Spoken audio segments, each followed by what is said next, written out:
So it turns out there is a faction that was designed for me.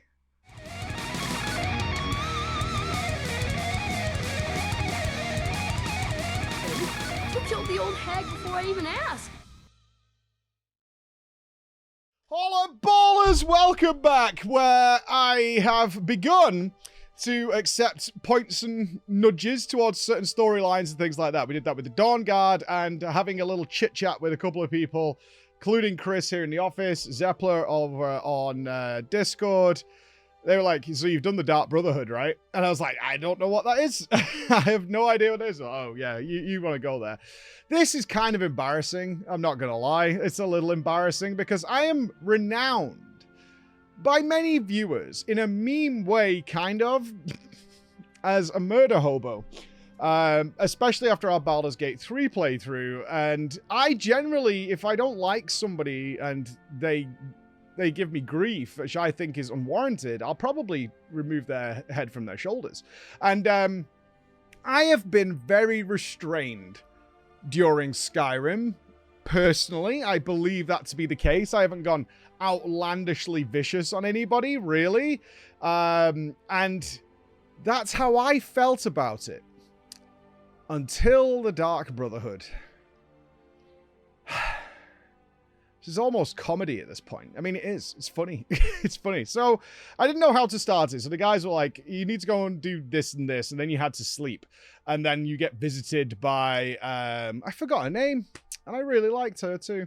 I forgot her name, but she visits me. Atris, something like that. Ada? I don't know, something like that. Who visits me and she's like, we know you were summoned by the Black Sacrament. So we find this crazy kid who's like worshipping a corpse.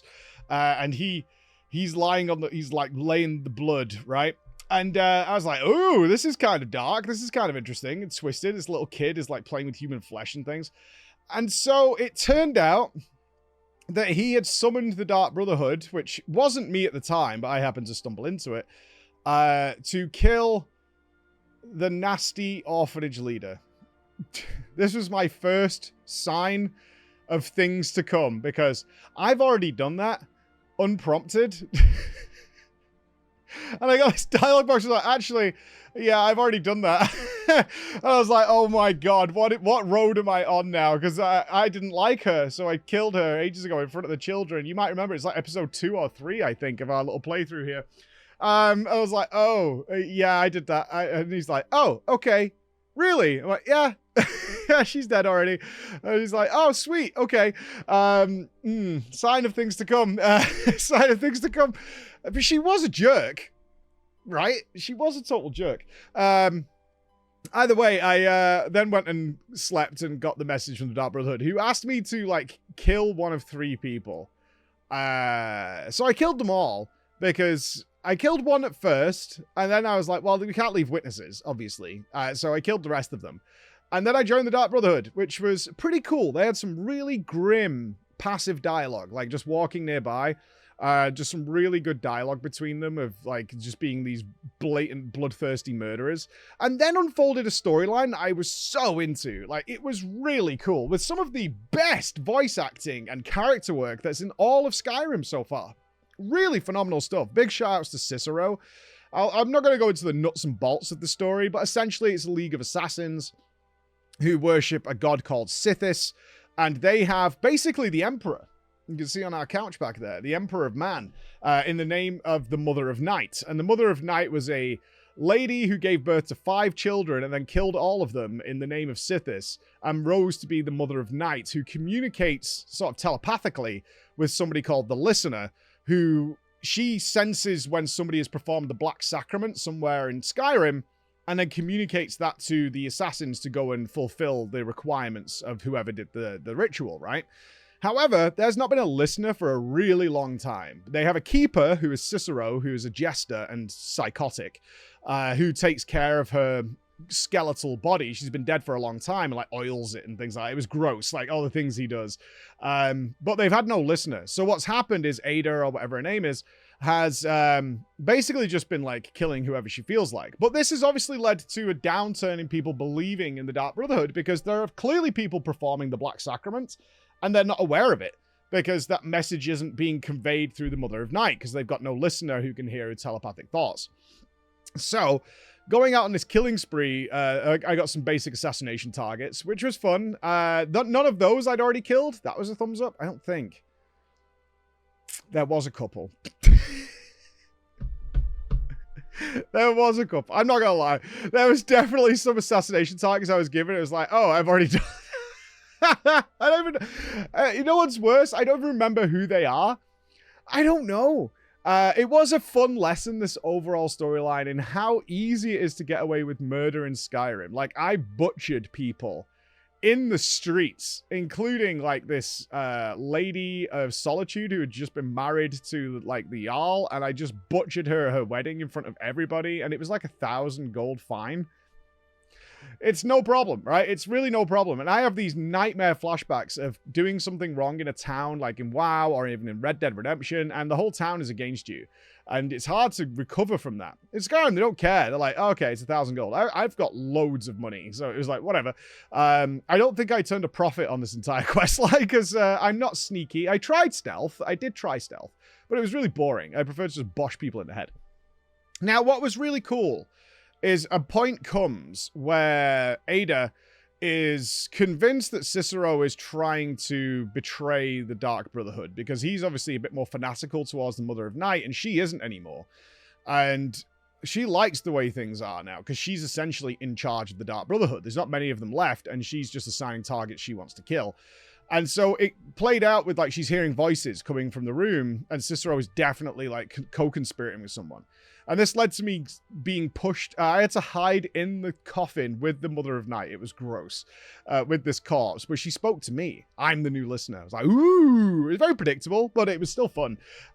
She talked to me. And then I'm like, I'm the listener now. And then Cicero was like, oh, cool. The listener's back. But also kind of mad that he's not the listener. He's been waiting for her to talk to me for ages. And Ada's like, I don't believe in this mumbo-jumbo stuff really anymore, and also this is a threat to my power. So then, like, these tangents started to play out, which was really nice. I enjoyed this a lot. It played out with me meeting a very wealthy member of the Imperium who wanted to rise to his station in almost John Wick style. He wanted to rise to the table and ultimately kill the Emperor of the Imperium. I was like, this is badass. Like, this is the first mention I've had of the Emperor. Obviously, there is an Emperor, but or maybe there was a regent or something. Like, the political structure, because I haven't done any of that, was unknown. But I'm going to kill the Emperor. And played out this fantastical story of pretending to be a chef, finding the gourmet, and just generally butchering and killing my way indiscriminately throughout most of Skyrim. I have...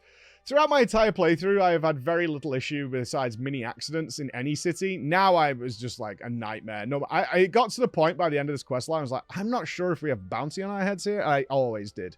It was like, yeah, you're that jerk who did this thing and did that thing.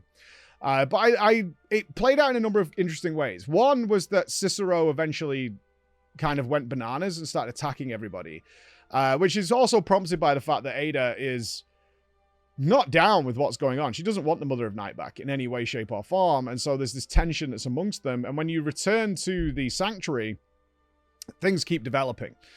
Cicero's gone mad. He's like attacked and stabbed a lot of people, and now he's disappeared off to another sanctuary. And I really liked I didn't have to kill him, because I was kind of on board with the Mother of Night. I'm like, I literally listened to her. I know this is real and genuine and all this kind of stuff. So I don't want to kill Cicero, even though he's a psychopath, because he's not wrong. He's not wrong. And they're all psychopaths. Like, him being a little bit more on the side doesn't change the fact that they're all psychopaths, including the little young vampire lady. And it let me do that. It's like you can let him go. Now, as far as I know, he didn't come back into the story, but he might do at the end, is what people told me. It's like, if you completely redecorate the new sanctum that we get at the end, I'll get there. He might come back, but it's like 16,000 gold. I don't really want to spend that on miscellaneous quests and upgrading something I'm never going to see again. But that was great, because it was like, kill Cicero, or don't. I was like, I'm not going to kill him. This is great. I couldn't kill various NPCs that I wanted to. I wanted to kill like, Ada's husband, because he was a jerk, werewolf jerk. Thankfully, he does die anyway. And as the story played out, we end up having to poison the Emperor, dressed as a chef. And this was great. Little setup, set piece, little cutscene going in there and poisoning his food. I could have killed him there with the hammer, but you can also just let the poison play out, which was great. And I stole the Emperor's robes and put them on while trying to flee to claim it wasn't me.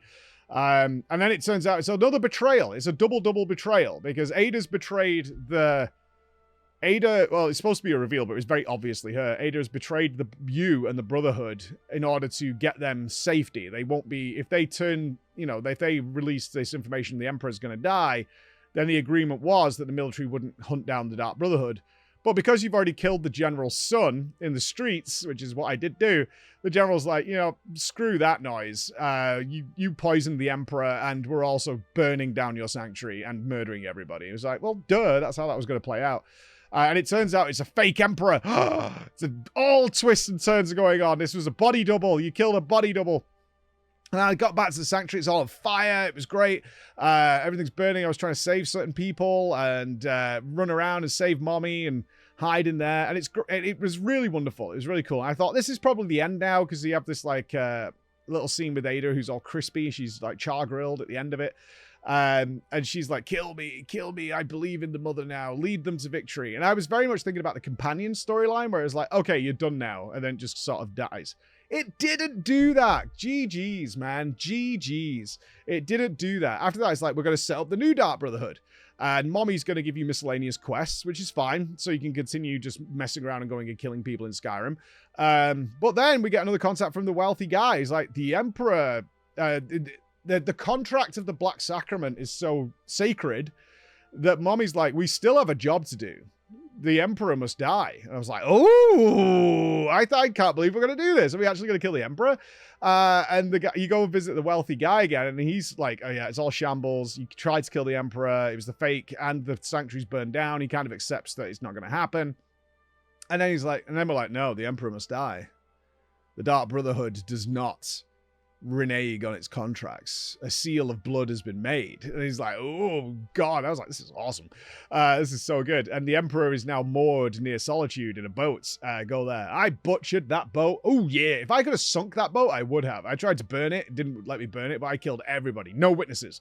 Although I still got fined for it. I'm like, how does anybody know I did it? Like, I killed everybody. I literally left no living soul on that boat whatsoever. And really went at the Emperor. Like, he was trying to talk some noise at me. Pfft, balls to that. I'm Dark Brotherhood, baby. I just wrenched his head right off. Like, rah! The gore mod is the best thing I've ever done. I love it. And came back and was like, it's done. And then I killed the wealthy guy, because he was definitely a douche, right? He was organizing and plotting assassinations. What a jerk. So I killed him too. To make sure there was no loose ends, no link to us. Like, the Dark Brotherhood is paved with blood, and I will leave it that way. This is my Dark Brotherhood, and this is how we roll, baby. You're definitely a douchebag, and you're going down. I got back, and everyone was happy with that. Thumbs up all around, baby. Like, this has been awesome. Probably one of my favorite quest lines in the whole game. It was hilarious how, like, they kept giving me these assassinations. Like, yeah, that person's already dead. I'm like, god damn it. And then, but in good news, I got to adopt 2 children that I've sent off to live in a vampire mansion that I'll never visit again. So I hope they're okay. It's got to be better than being in an orphanage. They've got a mansion. They'll be all right. It'll be like Richie Rich in there. That'll be really cool. And then the storyline sort of like finished in a nice bow. I was talking about this bow with the companions, like the nice wrapped up bow. And it did happen. You can rebuild the sanctuary. You can invest in it. And you can, Mother's there and she's giving you all these extra missions. It all fit. I mean, it's not one of those that, like, this could be a game into itself of, like, rebuilding and then what political intrigue can unfold. I almost imagine if it was Ubisoft, they would spin it off like they did with Skull and Bones from the Assassin's Creed. It's like, oh, people who really like the boats, let's spin this off into its own thing. I could see a Dark Brotherhood game where it's all about... It's less like sneaky assassin and more bonky assassin, which is what I am. And doing things like that. That would be really, really fun. Definitely my favorite questline so far. I was super into it. Lots of detail, lots of little twists, got you guessing a little bit. It was, it's still pretty obvious where it was going, but it was fun. Nevertheless. So we only have a couple of days left now with Skyrim, because on Monday, we're going to be checking out Valheim, full blind. We're going to be doing co-op with OK Mage. She's a bundle of joy. It's going to be really fun. A real contrast to my darkness is her light. We've got a yin-yang situation going on. We'll be doing that from Monday. Not to say we won't come back to Skyrim, but I'm aiming to wrap up the main story and give final thoughts on Friday. Where I will also point out here on Friday, If you are going to be here, that's going to be, what, the 25th, I think, at 5 p.m. UK, we're going to be doing a movie watch-along of Suburban Sasquatch. If you don't know what it is, don't check. Just come along, grab yourself a drink, grab yourself a snack. It's one of those, like, movies that's so bad, unintentionally, that it's incredible. That's all you need to know. It's going to be a fun stream of just chilling out and watching a movie with the team. I like to do watch-alongs every now and again, so if you're here for that as well, come and check it out. But Valheim will be beginning Monday, and we are going to be doing the Dragonborn DLC, I think, today, because that's another one people like. You should check out the Dragonborn DLC. So I'll see how it goes, because the Dawn Guard was very good too. So that's where we're up to. Dark Brotherhood is apparently me. Bye, guys.